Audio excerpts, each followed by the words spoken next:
Welcome to Women Engage, where real women talk about real issues. I'm so glad that you could come and join us today on our program. We've got a really interesting topic to talk about.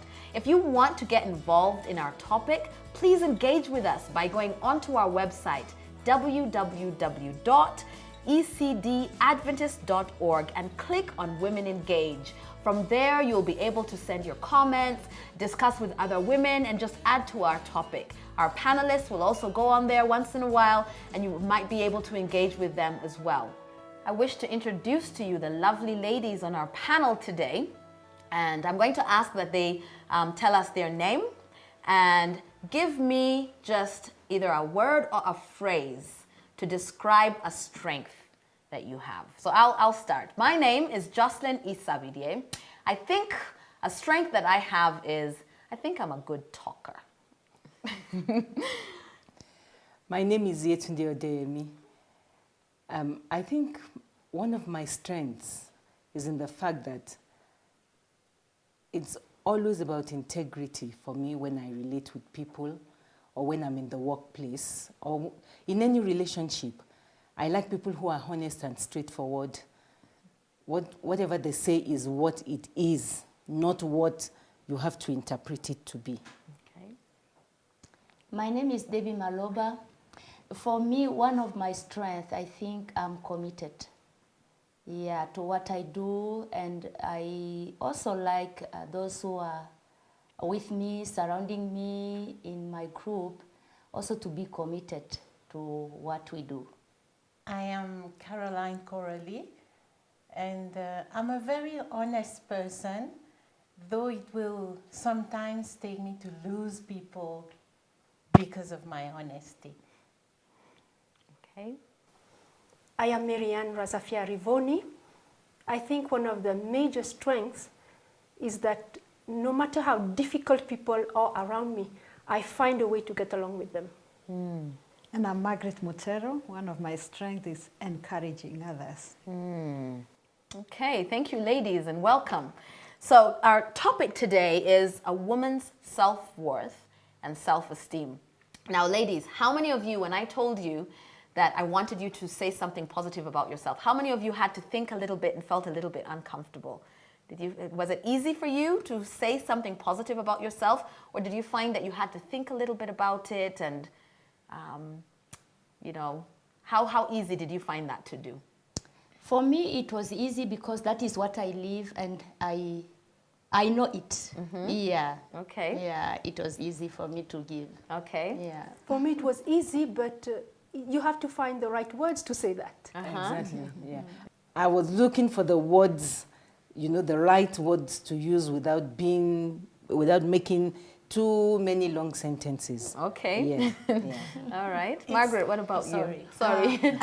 I think for me, at this age now where I am, it is not difficult. But at a younger age, Yes. it was difficult because the way we are raised up, in my culture, it says, don't blow your own trumpet. Yes. Don't praise yourself. Yes. So we were taught to criticize ourselves more than we praise ourselves. Yes. So to find something positive.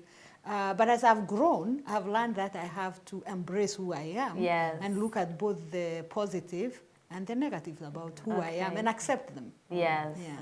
Yes. Caroline. It's easy, but still uncomfortable in front of people to say what you're worth, what Yes. you think is good about you. Because people always think, oh, she thinks so much about her. Yes. So it's easy, but uncomfortable. Yes. So there is a bit of discomfort. And I like, what Margaret said, at a younger age, it would have been more difficult.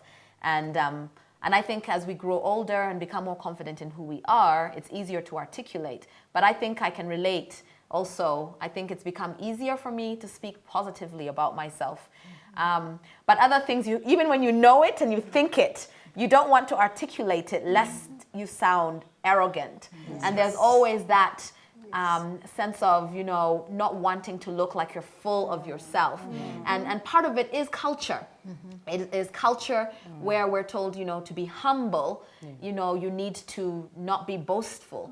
And particularly as women. Now, I don't know, we have women here from all over our continent, but in my culture, our girls are taught not only not to be boastful, but even when you relate to people, particularly men and older people, you don't even look at them straight in the eyes.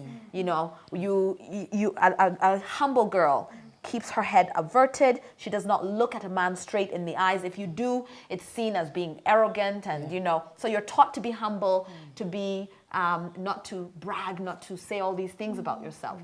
And we're talking today about a woman's self-worth and self-esteem.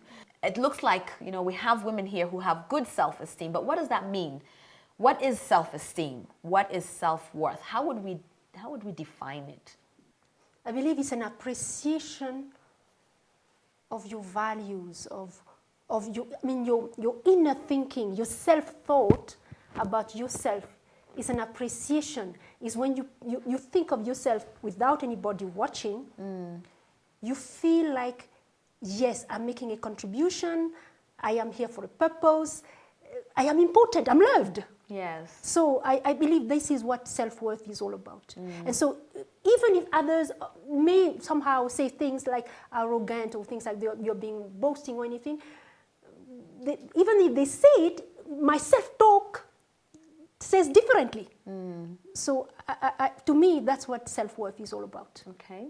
It's a confidence that I have that I'm worth something or I'm someone.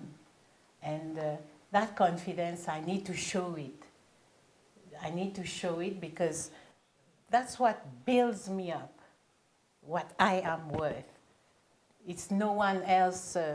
I can't build my self-esteem upon someone else. It's myself. It's the value you put on yourself. That's why we start with the word self-esteem, because it's not necessarily what others think about you, even though it does affect. Yes. If you're not somebody who is able to sieve and know what others are saying, is it true, is it not? And so the value you put on yourself, how you look at yourself, that inner voice, what does it tell you about who, let me put myself, who is Margaret? Am I a bad person? Am I ugly? Am I ignorant? How do I perceive myself? How do I look at myself? And if those are the kind of negative talk I give to myself, then even when I'm among people, I will always act low, and I will always feel that I'm below others. But if I look at myself and see myself as somebody, yes, I have weaknesses, but I also have strengths. I am somebody of value. I am created by God. I can contribute to the society. I have my own strength that can help in the family, at workplace, in the larger society. Then I begin to look at myself as person of value. Yes. And I esteem myself higher, or I have a healthy esteem. Okay. Yeah. Let me take it from the angle of being a creature of God. You know, when I hear self-worth, self-esteem, I sit and I ask, why do people wonder why somebody else should define them? As a creature of God, it's enough definition that God created me. And you know, I think it's about the confidence that I have in who I am. By nature, I'm very shy. When I say it, people don't believe it. I also was thinking, I don't believe it. But I'm shy. I do not like to be the center of attraction. But you know, I tell myself, still, that should not remove the confidence in what I can do and the value I can add to every platform that I am given. I know our platforms are different, you know. People have different platforms to operate on. Some are larger. For some of us, it's a small one. For some people, it's medium-sized. But you see, on that platform, my point is that you should be able to add value to society from your own self, from the things you can do, not what others define you to be.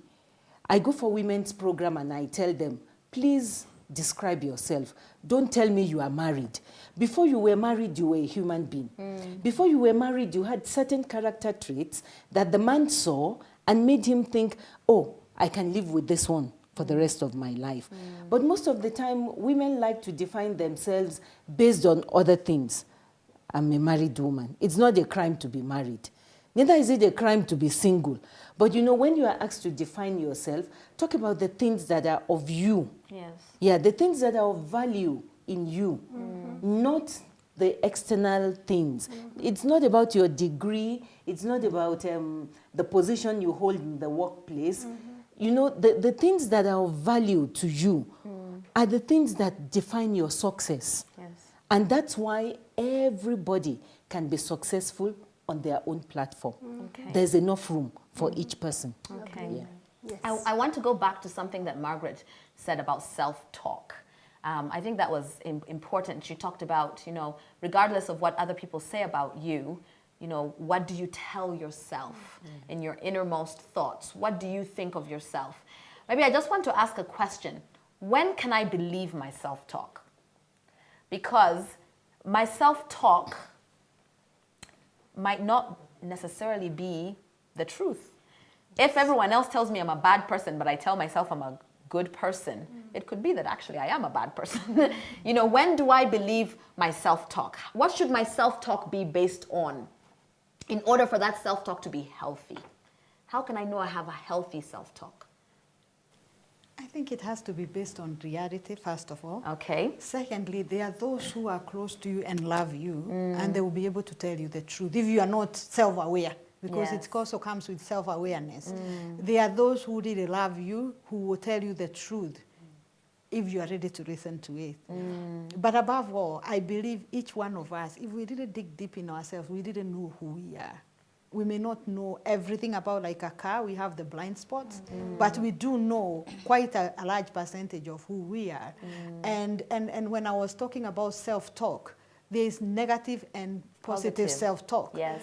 Because most of us ladies actually give ourselves more negative self-talk Yes. than we give ourselves positive. Positive. For example, I'll give an example. Maybe I go somewhere, I say the wrong word, like I am here. I say something very wrong, and I will not stop beating myself up. Yes. After that, I say, Margaret, how could you say that? How stupid are you? Listen to what I'm telling myself. Yes. How could you make a mess of yourself? It's just like who you are. Yes. You'll never do anything right. But it's just one mistake I made. Yeah. I can go and talk to myself realistically and say, you know, you messed up there, but you can do better next time. Yes. That is realistic self-talk. Okay. I can go and blame and I say, oh, those people, they never gave me a signal, they never did that. So we talk different kind of talks. Yes. But in self-esteem, we have to be realistic with ourselves, but we also have to be our own encouragers. Yeah. Because the world out there discourages us a lot. Yes. And there is also the element that Yetundi was mentioning about that external and the internal. We have to be able to separate the two. When we talk about self-esteem, does that have anything to do with education, with money, with the dress I wear? Or does it have to do something with the raw me inside? So to be able to distinguish with that takes time, takes self-analysis like she's mentioning, and also a level of maturity. Yes. Whereby you have to sit and somehow have a real talk with yourself. Sometimes it hurts.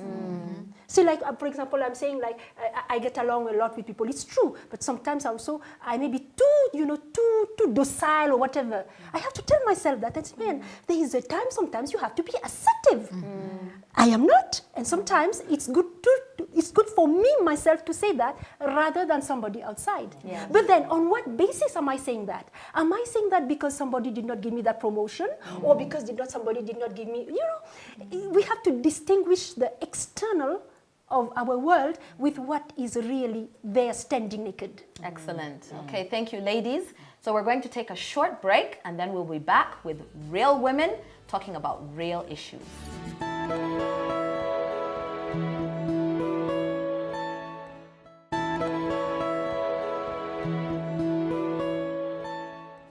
Welcome back to Women Engage, where real women talk about real issues. So before we went on our break, we were talking about self-talk and the importance of having a healthy self-talk. And we're trying to define what makes it healthy. And so we talked about it being realistic. But I want to go back to also something that Yetunde said about she thinks about herself as a created being created by God. So I think also that's another thing that makes for healthy self-talk. Your self-talk is based on what God says about you. And I think that's very important because, you know, the Bible tells us the heart is deceitful above all things. Who can know it? So even sometimes I don't know my own heart. But if my self-talk is based on God and what he whispers in my ears, I will never go wrong. Regardless of what the world is telling me, if I listen to him, the world might be praising me and God is saying, don't listen to them because I'm telling you that you actually have a problem. So I think that's also very important. Now, let's look at it maybe at another dimension of this. When does self-esteem become pride?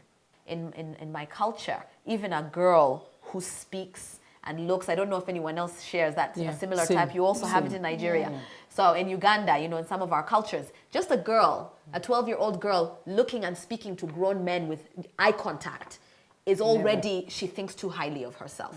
So how do we define when you think too highly of yourself? Because in other cultures, that's not so. In other cultures, we teach our young girls, look at people, you know, look at their, you know, give eye contact. We teach that. So how do we define when you think too highly of yourself? How do we define that? I think the first thing you have said yourself is culture. Okay. We have to be in the right culture. In other words, I'm trying to say when you are in Africa, and not Africa is also not one homogeneous country. Yeah. It's different. Probably how you behave when you are in Kenya is very different. Like, for example, I'll give an example. When I worked in Cameroon, the first thing I noticed is that people are too loud. Too loud when they are talking to each other. It's like they are shouting. It's like they are ready to fight. And it intimidated me coming from the Eastern African culture where people are more reserved, more gentle, if I may put it in quotes. I was wondering why these people want to fight all the time. But with time I realized that's their culture. When they talk to each other, they are very loud, they are very assertive, and they are all those kind of things.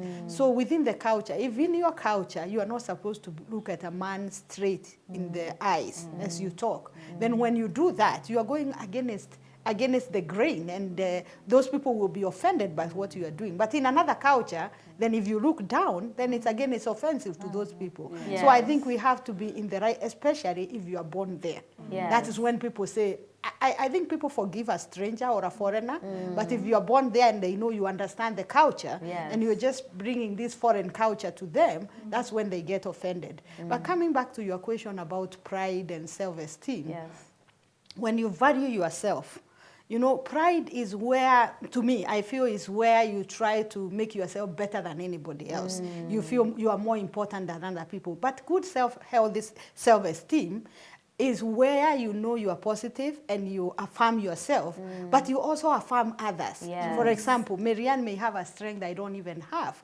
but I will affirm her for what she has. Yes. If she's very good with relating with people, I will even tell her, in this case, when we go, you talk. You are the one who is better at this. So you value yourself, but you also value what you see in other people, because it's not all about you. But pride is when you always think you are better than anybody else. Yeah. Just to add to what Margaret said, take it in a different context. There are people who, as she said, who think they're the best. Not only that, they want to intimidate others. I'm the only one who knows these things. I'm the only one who clothes very well, who dresses very well. I'm the only one who does everything very well. That is when pride now comes in, and it affects people. Sometimes you know it and you ignore. You know it, that what I'm doing, it affects somebody, but you do it. And in our society, especially women, we need to avoid it. And people do note it very well.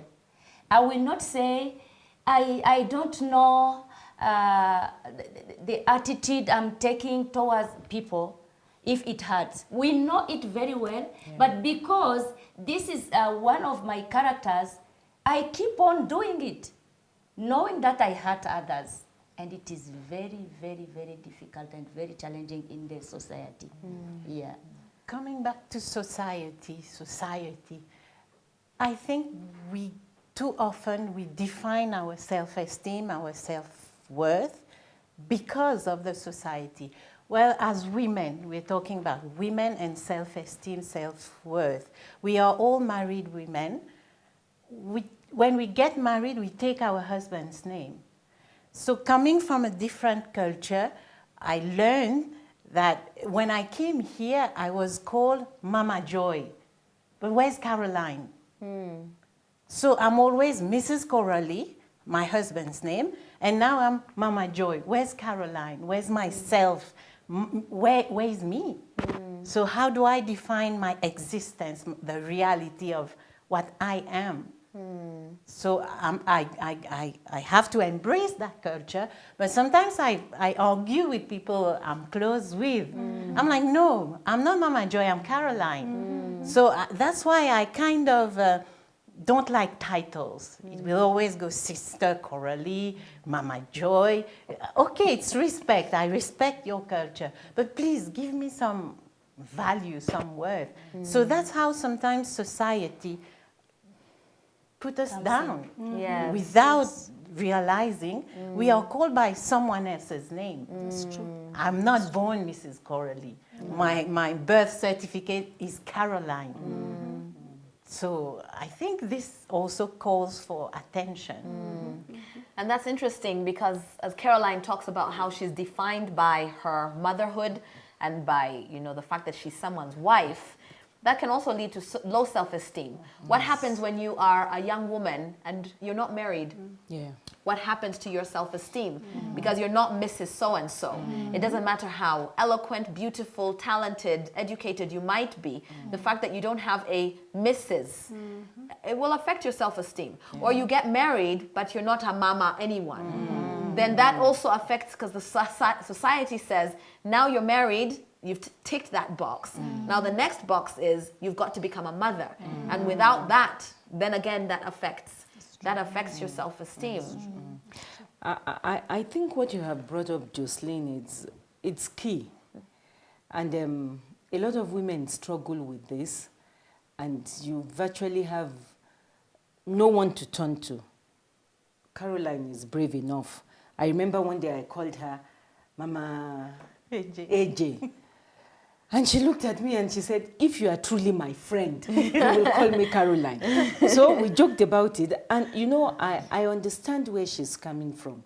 And a lot of times we let what society says define us. People get married, believe you me, because society says you must be married. I have a number of young ladies who are not married, who would not buy a car, because if they buy a car, they won't get a husband. And it drives me up the wall to say, what type of man would come? A bicycle rider. That is what you are asking for yourself.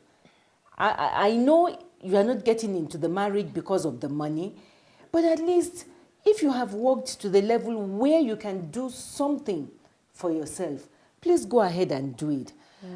I take a lot of pride in the fact that my first car I bought by myself. Good for you. Not because my husband could not buy for me, but I told him I would like to be able to save money and do it by myself.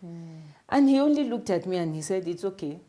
At least there's one car for you to use before you buy your own car. You know, these things there are things a lot of women struggle with, and they will never be able to say it out. At times we wait for the people at the salon to tell us, oh, your hair is lovely. But you can see in the mirror, this sits like a basket on your head. And you just have to accept it like that. You know, and I tell myself, it's okay. Even if that hair looks like a basket, there should be an inner beauty that other people can see. And so we really need to be careful when we talk about self-esteem and what, like Margaret said, let us encourage others. Some are not as strong as we are. They don't have the personality. Jocelyn is a good talker, but some of us are not able to speak in public. And when we meet them along the way, as ladies, let us try and build them up. Let's not put them down the more and say, you don't have this, I have this. All All right, ladies, as we wind up on this topic, I'm just going to ask, what final word would you like to leave about self-worth and self-esteem? The Bible says I have been wonderfully made, created by the most powerful, the only God. So I would encourage young ladies, women, to be themselves. Be yourself, because everybody else is taken. Be yourself. Don't be a copy of someone else. Just be yourself. Pray a lot about rising up, and God will take care of the rest. For my part, I would like to say that society may not change. They may not come to uphold you, but you have a job. You have a duty to yourself. The Bible says nothing is impossible to all who believe in God. So therefore, try, do your best. Make it a duty to yourself, an obligation to yourself, a honor to yourself to be the woman you have to be and you want to be. God never makes mistake. He created you for a purpose, and you have something to offer to this world. And so I would like to let you know that the society, your family may say many negative things about you, but you need to stay focused, you need to stay positive, and it is more important what you think and tell yourself than what others think and tell you that you are. You are who God created you to be. Amen. My strength comes from God. And I can do all through Christ who strengthens me. All women, being confident for themselves, they will do something in their own families, their own lives, but also in their societies.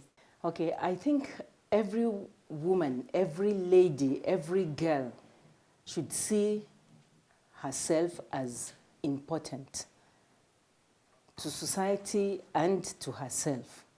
There's something you can do for yourself which no other person is able to do.